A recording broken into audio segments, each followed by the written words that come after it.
নলবাৰীত অগপ নেতা দিলীপ দাসৰ বাসগৃহত 2 কেবিনেট মন্ত্ৰী যুৱ নেতা দিলীপ দাসৰ স্বাস্থ্যৰ বুজ লবলৈ উপস্থিত অতুল বৰা আৰু কেশৱ মহন্ত আজি ৰাজ্যিক কেবিনেটৰ বৈঠক অনুষ্ঠিত হৈছে নলবাৰীত ৰাজ্যৰ মুখ্যমন্ত্ৰীৰ লগতে আন বিভাগৰ মন্ত্ৰী বিধায়কেৰে ভৰি পৰে নলবাৰী কেবিনেট বৈঠক আৰম্ভ হোৱাৰ পূৰ্বে অগপৰ কেন্দ্ৰীয় সম্পাদক দিলীপ কুমাৰ দাসৰ বাসগৃহত উপস্থিত হয় অগপৰ সভাপতি তথা মন্ত্ৰী অতুল বৰা আৰু অগপৰ কাৰ্যকৰী সভাপতি তথা মন্ত্ৰী কেশৱ মহন্ত উল্লেখযোগ্য যে লোকসভা নিৰ্বাচন 2024ৰ প্ৰচাৰ অভিযানৰ সময়ত এনডিএ প্ৰাৰ্থী ফণীভূষণ চৌধুৰীৰ প্ৰচাৰৰ বাবে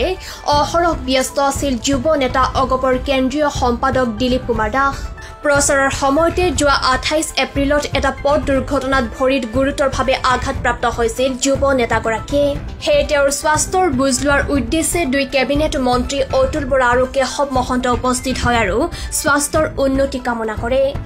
নলবাৰীৰ পৰা দীপু দাসৰ ৰিপৰ্ট পিআই আজি কেবিনেট আছে এইবাৰ কেবিনেট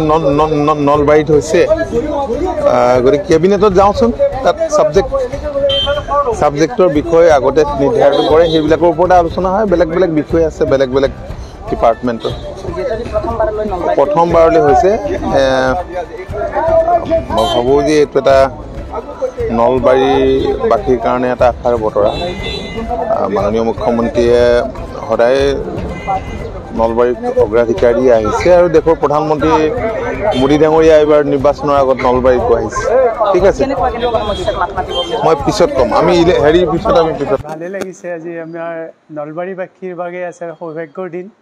যে পোনপ্ৰথমবাৰ ভাৰতবৰ্ষৰ স্বাধীন হোৱাৰ পিছতে নলবাৰীত আজি কেবিনেট হৈছে কেবিনেটৰ জ্যেষ্ঠ মন্ত্ৰীসকল আহিছে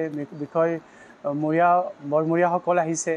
এই ক্ষেত্ৰত মই ভাবোঁ নলবাৰীবাসী খুব সৌভাগ্যৱান আৰু নলবাৰীৰ কাৰণে এটা খুব ভাল দিন আজিৰ দিনটো মই সেইটোৱে ভাবোঁ বিজেপি নেতৃত্বাধীন চৰকাৰৰ এইবাৰ তেওঁলোকৰ 14 নম্বৰখন কেবিনেট আৰু নলবাৰীত কোন প্ৰথমবাৰৰ বাবে হৈছে কেনেকুৱা কি হয় নতুন চৰকাৰ গঠন হোৱাৰ পিছৰে পৰা আমাৰ সকলোৰে জনপ্ৰিয় মুখ্যমন্ত্ৰী মাননীয় শ্ৰীযুত ডক্টৰ হিমন্ত বিশ্ব শৰ্মাদেৱে যেতিয়া অসমৰ দায়িত্বভাৰ অৰ্পণ কৰিছে দায়িত্বভাৰ লৈছে তেখেতে তেতিয়া সিদ্ধান্ত লৈছিলে প্ৰতিখন জিলাতে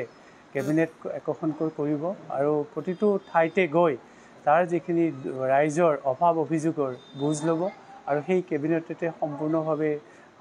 সিদ্ধান্ত লৈ সেই ঠাইডোখৰৰ উন্নতি সাধন কৰিব এই ক্ষেত্ৰত আমাৰ নলবাৰীৰো বহুখিনি কৰিবলগীয়া আছে আপোনালোকে জানে ৰাস্তা ঘাট পদূলি বা ভালকৈ এটা ৰাজহুৱা প্ৰেক্ষাগৃহৰ অভাৱ আছে চিনেমা হল এটাৰ অভাৱ আছে বা ৰাস্তা ঘাট পদূলি যি ধৰণে হ'ব লাগিছিলে আজিৰ এই যিহেতু উন্নত বিজ্ঞানৰ যুগ বৈজ্ঞানিকভাৱে আমাৰ নলবাৰীখনক সুসংগঠিতভাৱে কৰিব বুলি মই আশা ৰাখিছোঁ এইখিনিয়ে মোৰ আজি কেবিনেটত সিদ্ধান্ত হ'লে মই সুখী হ'ম এজন নলবাৰীয়া হিচাপে নলবাৰীৰ এজন উঠি অহা যুৱক হিচাপে